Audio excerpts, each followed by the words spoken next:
to them. As Phil said, I'm Ed Chang. I'm the Executive Director of Redefine Ed Atlanta. We're an educational nonprofit that's dedicated to ensuring that all students and all children in every community have access to a great public school education. And now that we've got that out of the way, let's meet the most important folks who are the panelists.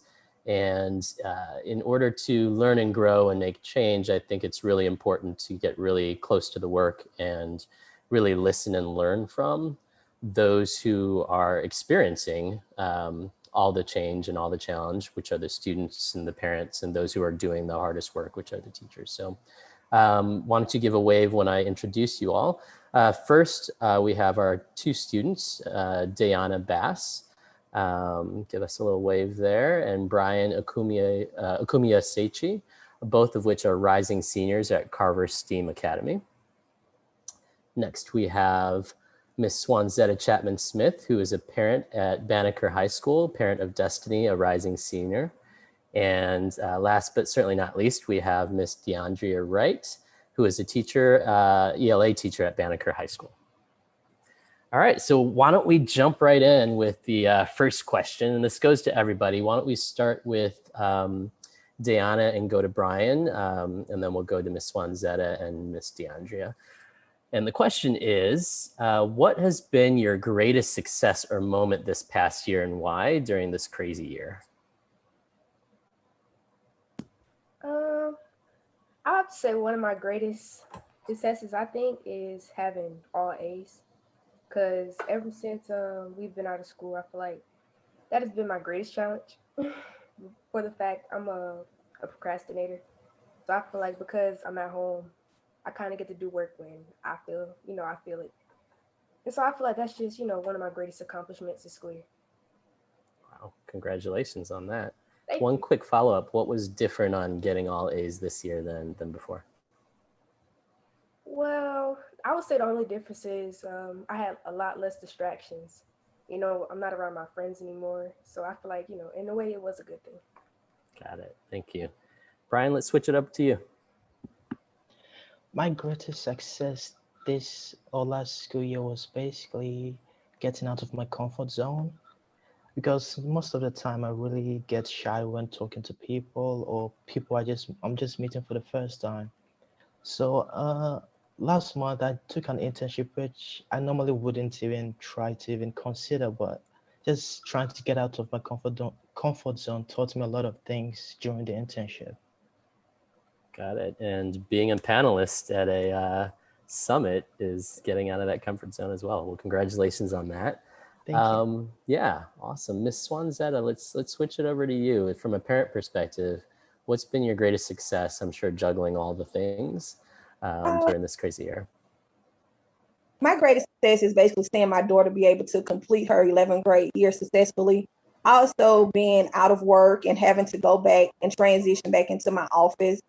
That has been one of the greatest things that I've seen thus far this year.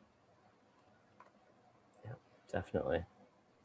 And then finally, Miss DeAndrea, let's talk about, the teacher life and how that went this year. I think my greatest success would have to be being able to have time to reflect on my why and how I'm teaching, and if my teaching is effective, and if students are enjoying it. And so that I've been given a lot of time to reflect on that this past school year. And I think that is a success. Absolutely. And what did those reflections lead you to? It taught me that I need more pedagogy under my belt, because I wasn't really sure of my why, or that my why had changed, or that, my why had evolved rather, which led to some other big decisions. And it also showed me that I can incorporate technology in a creative way into the routine in my classroom, especially in terms of like assessing students' knowledge. I mean, I can go on and on, but but that's it mostly, yeah. Awesome. And congratulations for all of you on getting through this year, because it was a challenging one. And for anybody who ever says you can't remake, reshape, redo education, who says that it can't be done, it takes too long, you all had to do it in a matter of weeks and not years. So congratulations on getting through that. So I gotta ask the flip side of that. So let's go with the students again here. Brian, let's start with you. What was the biggest challenge that you experienced during this last school year? So you had some successes, but what were the biggest challenges and why was it so challenging? My biggest challenge was mostly just trying to keep on studying and completing my assignments, because normally I really like to talk to my teachers when I have a problem, because sometimes I have difficulties just communicating with people and having them understand me. So while we're virtual, I couldn't actually communicate directly to them, or when I did, they couldn't actually understand exactly what I wanted to ask them. And it wasn't the best experience, but I was able to push through that, and that was it. What did you have to do to push through that? Normally, I just contacted a friend who was better than me at the assignment, or just could help me study, or just give me some motivational speeches or advice. That makes sense. So it sounds like you had to really navigate how to approach going to school differently. Yes. And Diana, similar challenges, different challenges altogether?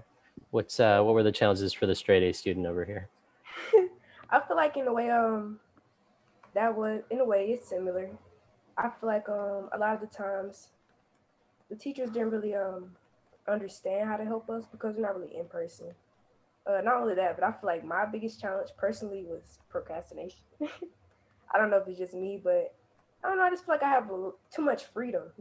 I just feel like the fact that I have so much freedom, I just not worried about assignment at the moment, and then I'll mess around and I got 2 hours before I got to turn it in. I feel like that was just one of my biggest problems. How were you able to overcome that? I just had to learn, to get it done right when my teacher gives it to me. That was just the best thing to do. Mm-hmm. You know what? Like there's this comment in the chat box. Amy Hennessy was like, you know what? Adults procrastinate too. So Michelle is doubling down on that. So I think you through this year you've kind of figured out some things that adults still have troubles with. So congratulations on that. And let's talk to Miss DeAndre actually as a teacher, because I know that you had some successes. You were reflecting on that, but I mean, it must have been just from a communications perspective to this is how we do school to now this is how we do school, and it's completely different. And folks having internet or devices or not having internet and devices, you just have gone through a lot as a teacher and trying to figure out how to best support the students. So like, gosh, what were the biggest challenges for you and why was it so challenging? Some of the biggest challenges were students just not having what they needed, families not having what they needed. And it was challenging also to be a witness to those challenges because I'm a public servant, I have such a deep desire to want to help immediately. And I was not able to help in many circumstances. And I've shared this story before, when I've spoken to parents who were crying on the phone, who didn't have enough, who didn't know how they were going to make it work. Their students weren't motivated. They were discouraged, just unengaged. And as a teacher who mostly teaches 11th grade students, I'm in conflict between what is important for my students in terms of what they need right now and what's going to help them in the future versus making sure that they can pass a standardized test at the end of the school year. And so that it was hard feeling like I was in the middle of it, because even though I felt the blunt of COVID in my own way, it wasn't the same experience for my students just because I am in a better position financially. You know what I'm saying? A lot of my students experiencing high levels of poverty. And so it creates, when things like a pandemic happens and their jobs and their welfare in jeopardy, you really start to see how poverty affects just their lives. Not being able to come to school every day ruins so much of their just their mental process as children, how they deal with having routines. It was just really hard to see that and not being able to help. Yeah. And I think the The thing that we notice is it's not like these challenges or poverty didn't exist before, but I feel like a lot of the barriers and a lot of those things were elevated or amplified because of the pandemic, right? And I think folks saw a lot. So through that, I mean, I guess you had to reinvent how to do education and teaching and how to serve children and figure out what's important and what's not important. So what might have been maybe the biggest lessons that you've learned throughout this experience that you're thinking about applying towards, when you actually get to see people in 3D again? One, it's taught me just gratitude. Like, I miss my kids so much. Like, I'm teaching summer school now, and I'm like so excited to see them every day. And they're just like, this lady's so weird. And it's shown me how much, when you think about education, obviously you think about the kids, but I've never been in a situation where the kids weren't like a part of the process, and they weren't there. And so it was like, oh my gosh, I miss the children. Like, where are the children? I'm teaching to a screen. I've also, I think, I miss the kids, and I want to make sure that what I'm giving them is practical, and I want to take my time. Being virtual has taught me that, like, it's okay to take your time. Some concepts you really need to slow down and break down and really pan out, because we had to do a lot of that, and really trying to figure out how to do that, and learning how to do that and enjoying it. I'm sorry, my dog is like freaking out. Really doing that and enjoying it. I think I'm going to bring that into the next school year, definitely, because they're going to need that time. Absolutely. Thanks for sharing that. And let's go move over to Miss Swanzetta.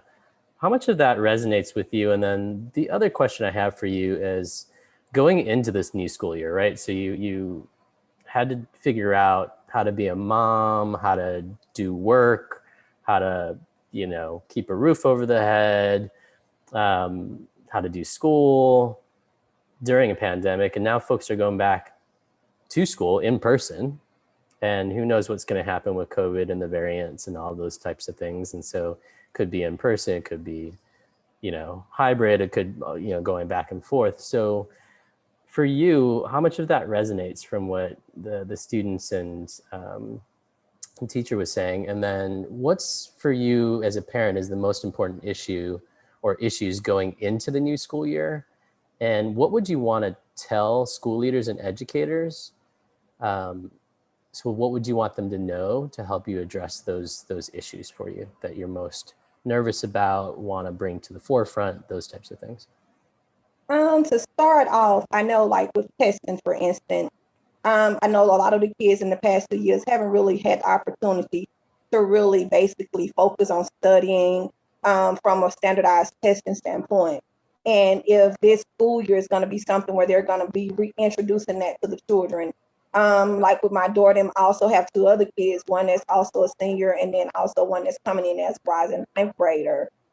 Just making sure that they're going to get the support that they're going to be needing from the teachers, from admin, and even from some of the parents. That's something that I've always wanted to do, is always stay active in the school system. So I've always kind of pushed to always give my assistance or to give my support. I always tell my daughter, no matter what it is that she come to or come through, she'll always succeed at it. It's just basically pushing forth an effort and never giving up. Always believe and always be willing to reach beyond and always seek, no matter how you look at it. One of the most challenging things is I hopefully hope that with them being seniors this year, that they don't go backwards. A lot of them missed out on a lot of their activities, such as their junior proms and junior activities. And coming into her senior year, hopefully that she will be able to experience that with all of their activities, being able to have social activities, being able to be able to speak to their teachers, and then at some point, where when you're in a ninth grade or you're a 10th grader and you've missed some of your courses, then you have to come back now and try to adjust and then say, okay, now I have to have all these overload and course load. What can they do? And that's something that I do a lot. I speak to the counselors. I have her to speak to the counselors. So overall, that's the only thing that I know have been a challenge. But I do know with her, even in the past, this year she came back with strong. She was actually an AB student this year. So she's an honor student. So only thing I can do is just continue to hope for the best, just not for her, but for all the children that's returning to school this school year. Yeah, that makes a lot of sense. Have you felt like the schools have been pretty receptive to like, have you tried to give that advice and that kind of stuff? Yes, I have given that advice. And I've also kind of reached out to some of the counselors up there this year. And I know like a lot of things right now, like they're saying with the COVID, you don't really know right now. So you really can't determine, and they can't really determine a whole lot of factors as of yet.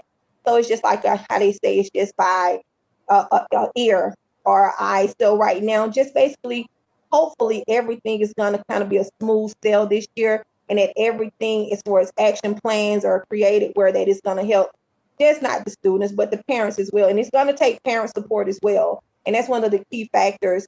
If you don't have your parents, it takes a village to raise all the children out here.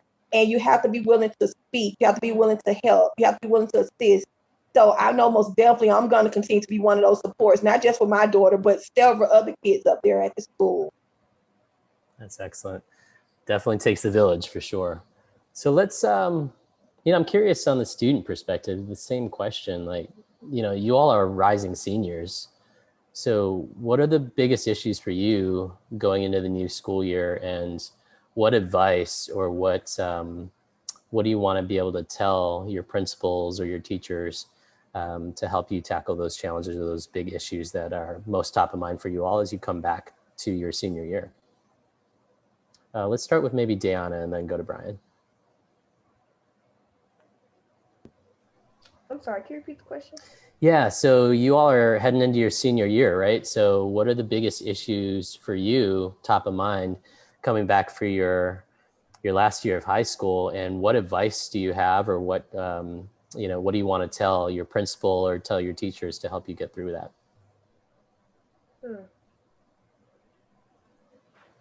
I feel like the biggest issue I have or concern would be how exactly would we come back to school safely, as a whole, if we are all coming back to school. I feel like that is my biggest concern because I live with my grandma, and I don't want to go home and bring something back. Mm-hmm. So I would say that's my number one concern. I just want to understand how we're all going to be able to be inside the cafeteria together, how we're all going to, still be able to do all those activities that we used to do. Yeah, no, that's real. That's real. Brian, what about you?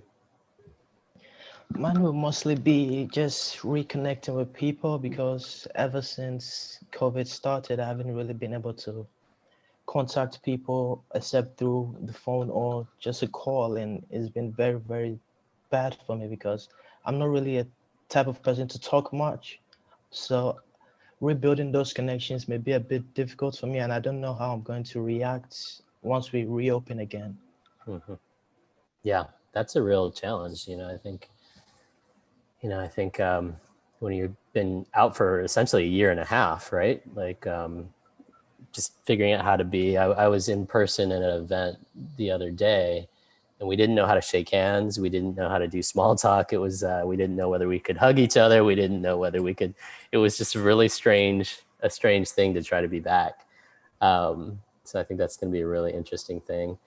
So I think we have time for maybe this final question before we move on to the audience questions, which we have a couple. But I think this time has allowed folks time to be able to reflect. Ms. DeAndre, you were talking about reflecting and thinking about, what's my why? Who am I as a teacher? How do I do this well? Do I have to change my pedagogy and things like that? And so I think that this is a time as we go back to school, not just to try to go back to quote unquote normal, but to really think about how can we rethink, reimagine, redesign, rethink what the delivery system for our children can be, to be the best and allow our children and students to reach their highest potential. And so this last question is really like, if I could give you a magic wand and you just wave it around and you say, all right, like, if I were to redream and rethink and rechange what school could be or should be for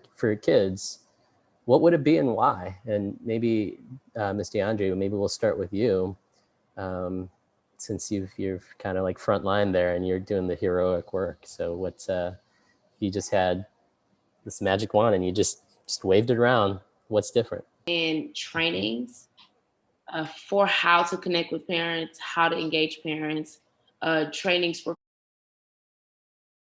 It's just like how they say it's just by ear or eye. So right now, just basically, hopefully everything is going to kind of be a smooth sail this year, and that everything as far as action plans are created where that is going to help just not the students, but the parents as well. And it's going to take parent support as well. And that's one of the key factors. If you don't have your parents, it takes a village to raise all the children out here. And you have to be willing to speak. You have to be willing to help. You have to be willing to assist. So I know most definitely I'm going to continue to be one of those supports, not just for my daughter, but several other kids up there at the school. That's excellent. Definitely takes the village for sure. So let's, I'm curious on the student perspective, the same question, like, you all are rising seniors.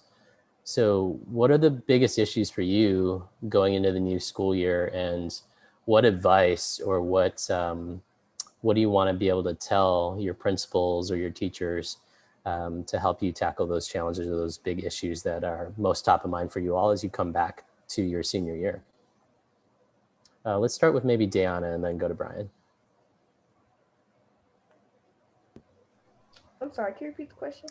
Yeah, so you all are heading into your senior year, right? So what are the biggest issues for you, top of mind, coming back for your last year of high school, and what advice do you have, or what what do you want to tell your principal or tell your teachers to help you get through that?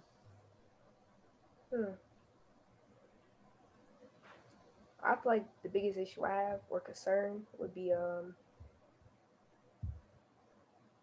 how exactly would we come back to school safely, as a whole, if we are all coming back to school. I feel like that is my biggest concern because I live with my grandma, and I don't want to go home and bring something back.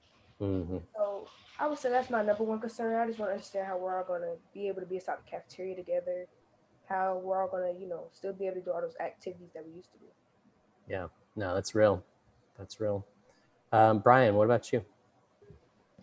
Mine will mostly be just reconnecting with people, because ever since COVID started, I haven't really been able to contact people except through the phone or just a call. And it's been very, very bad for me because I'm not really a type of person to talk much. So rebuilding those connections may be a bit difficult for me, and I don't know how I'm going to react once we reopen again. Mm-hmm. Yeah, that's a real challenge. I think when you've been out for essentially a year and a half, right? Like just figuring out how to be. I was in person at an event the other day, and we didn't know how to shake hands. We didn't know how to do small talk. It was we didn't know whether we could hug each other. We didn't know whether we could. It was just a strange thing to try to be back. So I think that's going to be a really interesting thing. So I think we have time for maybe this final question before we move on to the audience questions, which we have a couple. But I think this time has allowed folks time to be able to reflect. Ms. DeAndre, you were talking about reflecting and thinking about, what's my why? Who am I as a teacher? How do I do this well? Do I have to change my pedagogy and things like that? And so I think that this is a time as we go back to school, not just to try to go back to quote unquote normal, but to really think about how can we rethink, reimagine, redesign, rethink what the delivery system for our children can be to be the best and allow our children and students to reach their highest potential. And so this last question is really like, if I could give you a magic wand and you just wave it around and you say, all right, like, if I were to redream and rethink and rechange what school could be or should be for kids, what would it be and why? And maybe Ms. DeAndre, maybe we'll start with you, since you're kind of like front line there and you're doing the heroic work. So what's you just had this magic wand and you just waved it around, what's different? Oh, I still don't know how to answer this question because there's so many things that I would change. I would provide more resources to the community, and resources, because that's such a vague word, but resources as in trainings for how to connect with parents, how to engage parents, trainings for parents dealing with the curriculum, understanding the content, understanding their role. Okay, what's the school roles? What's the parents' role? I think everyone just has this assumption about what they are, and no one really knows. No one talks about it. We're just introducing social emotional learning. I wish that was more like intense, giving students coping mechanisms. And so resources is the answer in many forms. I feel like that's like a trick answer, but a way to sneak in like several things. But yeah, that's what I would provide if I had a magic that wand. sounds good. And I think like what I heard is both resources, but also getting the village on one page. Right. And so I think when I think about, the times when churches and schools were anchors of the community, it's, that's what I'm thinking of. Is I'm thinking about the time when schools were community schools, right? And folks were walking to school and folks knew, you just, something's going on, you know who to pick up the phone and call, everybody's looking out for everybody. So that's it's interesting. How about you, Miss Swanzetta? As a parent, rising senior, I just gave you a magic wand. What are you doing with it? Well, with that one, first thing I would say is mental health. Because the kids right now, not just the kids, but the parents, the community as a whole, most definitely need to really kind of be able to reach out to resources, because right now a lot of people are in like an emotional state of being where they're depressed, they're sad, they don't know which way to turn, they don't know how to get resources, they don't know who they can and who they cannot speak to. Also, from a standpoint of being a parent, being able to make sure that my daughter altogether, one of her challenging things is she said, Mama, please, I just hope we can have a good school year. I hope I can enjoy my activities. I hope I can participate in things that I'm into in the schools. I hope I can go back to being in the organizational things that I have, and it can be in a collective group. So that's my biggest thing, where if I could just take that one, I just hopefully hope that that one can just twirl and everything can be all together just great for them this school year. Absolutely. And it's a lot of people went through a lot of collective pain this year, right? And in a lot of ways, sometimes some of that pain is invisible as well. And so how do we make sure that we're supporting everybody through that? So yes, absolutely yes to mental health. Brian, we're going to go to you, and then Diana, we are going to end with you. So Brian, why don't we, your turn with the magic wand. What are you doing with it? I would try to change everyone's perspective on how they treat underperforming students, because when some students underperform, not just because they want to, but they don't know how to perform better. Oh, I think you're on mute now. Oh no, you're not on mute, but we can't hear you.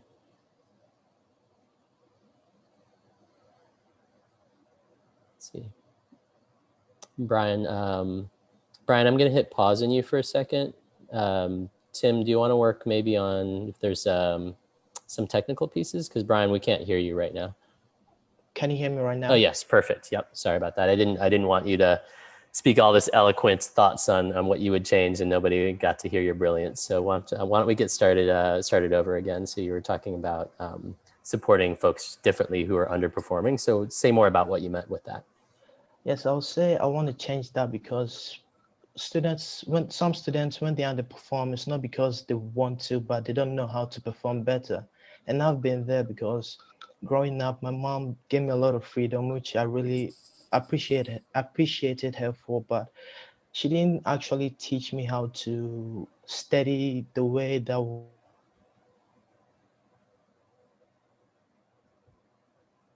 I think we lost you there again, Brian.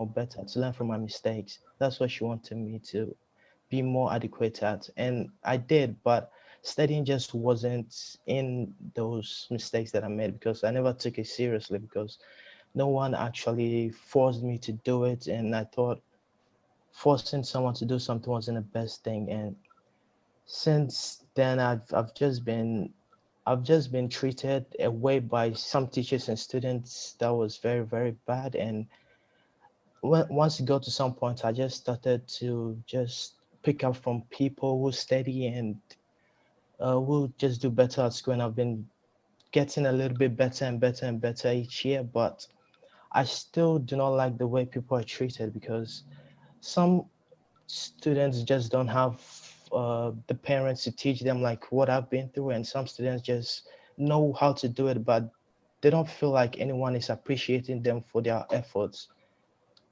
and they just stay back and want people to actually see them and value them as they are, rather than trying to make them be something they're not. And that's what I'll change about everyone's perspective. Wow.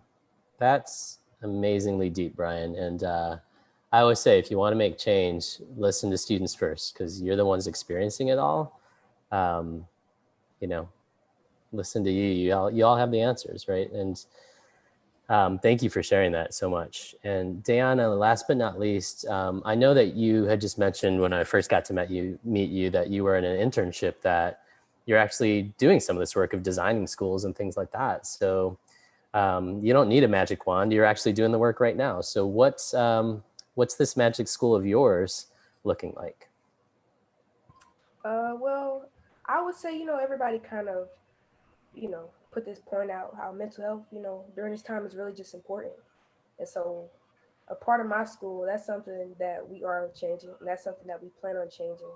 It's just, helping students become more aware of their own mental health. Because I feel like, that's something that a lot of schools don't really teach, but that's something that's extremely important. And Yeah. so for the most part, that's probably what, I would still change. I would make it where, even though we're virtual, they make a way for students to, just build up their mental awareness. I feel like during this time, a lot of students feel like they're really alone, because just, being at home all the time by yourself, you don't really have that group of people around you anymore. And so, just mental health, it's really important right now. Yeah. You know, the interesting thing is, like, so much of what we're talking about is human connection, right? And, Yeah. I haven't heard a whole lot of, I heard resources and, the magic wand of hope, and making sure that folks can have a great year, and changing perspective and mental health. And so much of this is actually, I think sometimes people forget that schools are communities that actually have humanity at the center and relationships at the center, right? And so, so thank you all for that perspective. It's wonderful to hear. So, as Phil said, we have a short amount of time during this panel, and so I do want to leave enough time for folks' questions. And there have been some questions from the audience, and so let me direct some folks to these questions. So let's see here. One question, the first question was, how can teachers and parents address COVID learning loss in ways that minimize mental and emotional stress on students? So Ms. DeAndrea, you are the teacher representative on this panel. So why don't you take that one? No, I think you're on mute. I'm looking around like for someone to answer. I don't know. And it's okay to say that, right? I have no idea, because I'm thinking, how am I going to teach students in a way that's like has this incredible sense of urgency, but they don't feel the stress of that, because everyone's going to be like, how are we going to close the gap? How are we going to close the gap? How are we going to put it back in there? Where I'm like, yeah, I have no idea. I know for me, and every teacher isn't like this, right? I can't speak for everybody else, but I know in my classroom, I'm focusing on the student, the person, right? The person that's in the classroom, the person that's in the seat, more than the test scores, which is why I think they achieve well in my classroom. I could care less about the test scores. I really want to make sure that they're good, that they feel valued, and as Brian said, feel seen and heard, because they're children and they need to feel that level of validation. And so I think if the teachers are focusing on that element with their students, and teaching them from a place of humanity, I think we will see, if anything, just growth. And I think if that's what we're focused on, growth, right, and not numbers, just can the students grow, right? Can we assess where they are when they come into the classroom, and by the time they leave, can we say that they have grown in one area or another? And I think that's that's the best plan. Yeah, you know, right now. I think that's a great answer, and I think it's real to say, like, I don't know, right? Like, and the reality is, I think you know more than you knew, because you kept going and you talked your way through that piece. But I think this is the crux of what people are really dealing with right now. It's if you talk to any principal, any teacher, any district, it's what I call broken paradoxes. Like, the challenge is, how do you do two things that are kind of completely opposite together and create an and instead of an or? So what you're talking about is like, how do you have this urgency of tackling learning loss, but also while centering in on the humanity of what this is, right? Relationships, mental health, like wellness, and those things at times are at odds, right? And so how do you do both and instead of either or? So thank you for sharing that. And honestly, I love the whole I don't know piece, because I think all districts are actually wrestling with that. How do you actually do that well? Here's some questions particularly for Dayana and Brian. So folks were wondering, Dayana and Brian, what will you continue doing that you learned from adapting to this last school year virtually, and what will you stop doing once you go back to in-person? So let's start with Dayana and then go to Brian. For the most part, I feel like I'm gonna continue, like I said, working. You know how, like, teachers do your work. I feel like I'm just gonna continue doing it right away. That's something I did learn. I shouldn't procrastinate and wait to do it. I should do it while it's fresh on my brain. And I feel like something I'll probably stop doing is,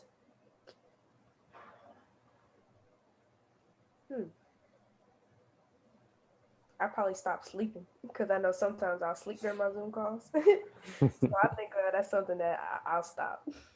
There you go. You got to tell some adults on Zoom calls that too. Brian, what about you? What are you gonna continue to do? What are you gonna stop doing? What I'm going to continue doing is mostly just trying to understand my fellow classmates and schoolmates around me, and also trying to get out of my comfort zone and exploring the parts that are comfortable to me. And what I'm going to stop doing is probably trying to depend on other people's values as to how they see me rather than how I want to be. I'm gonna stop depending on the way they see me, but on rather depending on how I see myself. Oh, that's great. Own your narrative, man. Claim you. That's wonderful. I love it. Next question. Let's see here. This one, I'm going to send this one over to Ms. Swanzetta. 2020 has shown that anything can happen, and things that we once considered to be normal can get turned around really quickly. And I think parents have experienced that in so many different ways. So what has 2020 taught you about being able to adapt to change while still staying focused on goals and supporting your scholars and living life in the best way that you can?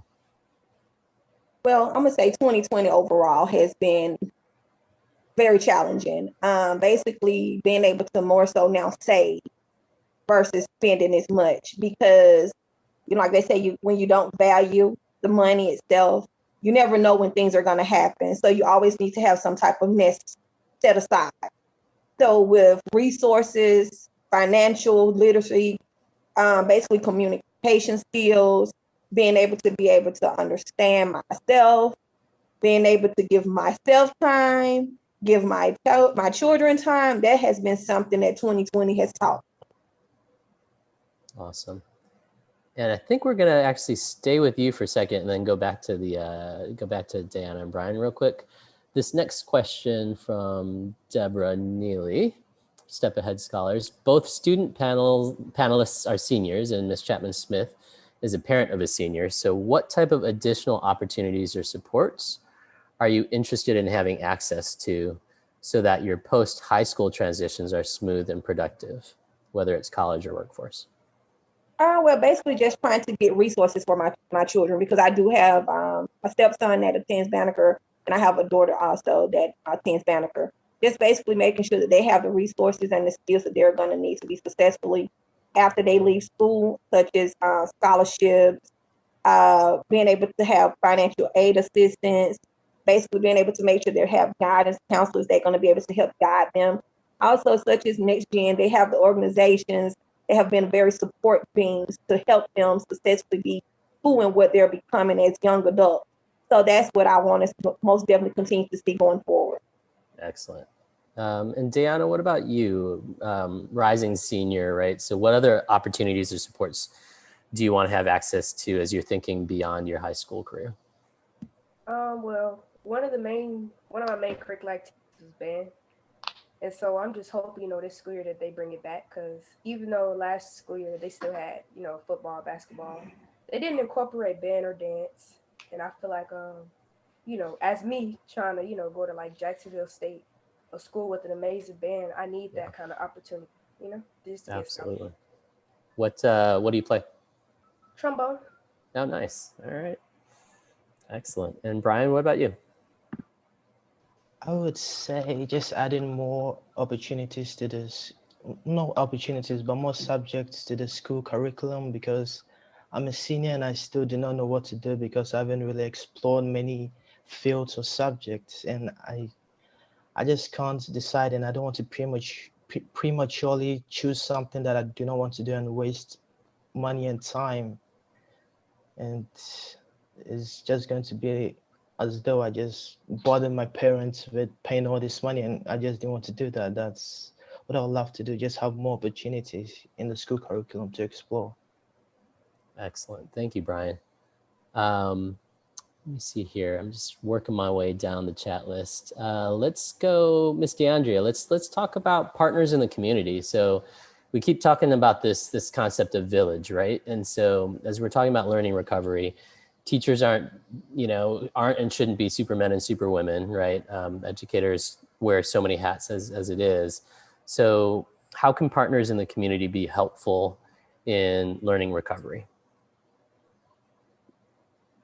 I think that students need a lot of tutors. We're going to need people who understand the content. And so I think it's important that those community members, parents, can give their time, their resources, their talents. So like if there are people in the community who do understand, who have English degrees or have math degrees, or they understand certain concepts, they could come into the classrooms. Of course, they get their proper background checks and all that kind of stuff, and help teachers, especially on Saturday school. We have Saturday school. We have tutoring Monday through Friday, or is it Monday through Thursday? I think it's Monday through Friday. Right. So if someone else could come in and help a class of Algebra 1 students, right, because that's a really really hard class for students to pass. And passing that class really does dictate how you're going to perform in high school overall. If we got people to fill in those gaps, I think that'll be really helpful. And but that's an interesting question, because it goes back to a need in the community. We need resources and trainings for parents to actually understand what it is that the kids are learning. What are the kids learning? Because how do I know I can help them? I don't know what they're learning. I don't even know what the standards are. I don't, no one's ever, I mean, even as far back as I can remember, I never remember anyone explaining standards to my parents, or being like, hey parents, this is what the kids are actually learning and this is how you can help them. So I think before we can even cross that bridge, there's so many other ways that we can connect first, because it's a building blocks. One can't happen without the other. Yeah, definitely. And we're going to stay with you real quick because there's another question here along the same lines, but more so within the teaching space around, somebody had a question around, has your school, DeAndrea, provided additional pedagogical training to adapt? Or what support have you gotten from your school or the district for adapting your teaching methods? Well, they have given us, I say, very minor resources for help. And honestly, most of it, I'm going to say no. I'm going to say we have not gotten adequate help, because the help that we have received has come from within the talents in the building. Right? It's people who are already doing certain things. and they know that skill, and so then they share that resource to the school. But I have not received any real training at all. I mean, like when I say like struggling, I was like, oh my gosh, like how do I? And I mean, I've made several screencast thematics, and I've shared it with the whole school. So we have not received adequate training for how to make this change, and and the training that we have received is not thorough enough for teachers. I mean, because most teachers are not new teachers. Most teachers have been teaching for a long time, and we had to make a complete like 180 so quickly that we're still catching up, and so we haven't gotten it. I mean, it makes sense. I mean, it's what happens when you have to reinvent how to do school in 2 weeks, right? Versus actually being able to spend some time thinking about it. All right, here's a really interesting question. I'm curious to see the different perspectives. Eric Hurst had a question around social media, and so I'd be curious to see the differences or not in thoughts on this. Has social media been helpful or hurtful during the pandemic, and how? So let's start from the students. So Diana, social media been helpful or hurtful during this time, and how? In a way, I would say both. At the same time, social media can actually, help you, give you information. It can also be a huge distraction.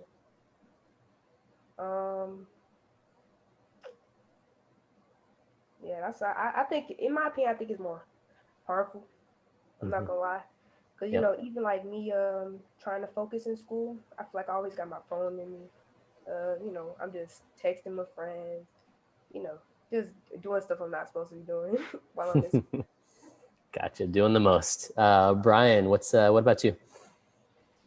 I would also say both, but mostly when I feel lost, I end up finding myself using social media a lot, and it takes a lot of time out of my day when I am lost. So that's the bad side of it for me.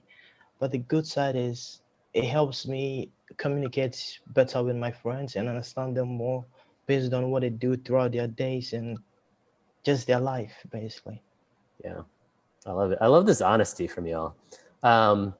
And Diana, just want you to note in the chat that Brett Underwood said that if you want to go to Jacksonville State, he would be your admissions counselor. So he left his contact information. So just kind of hold that to you. Same question. So we got the students' perspective on the social media. So let's bring it to the parents' perspective. So helpful or hurtful? I would say, I'll say both, just like the kids have said.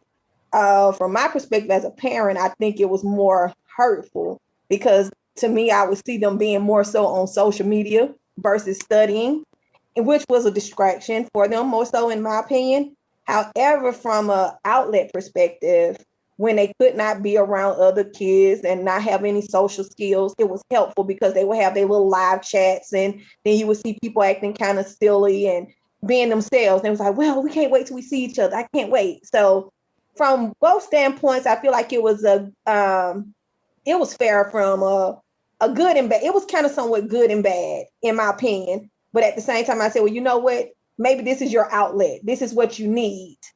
And then you'll come back to balance and going back to doing what you need to do to make sure that you can still be successful in school. So overall, I think it was okay. Got it. And we'll just close out with Miss DeAndrea. This is the last question. Same question. I'm getting the notice that it is time to transition. So social media has been more and more present, in teachers' lives with the kids and all that stuff. And so what's your perspective during pandemic and then coming back actually on this?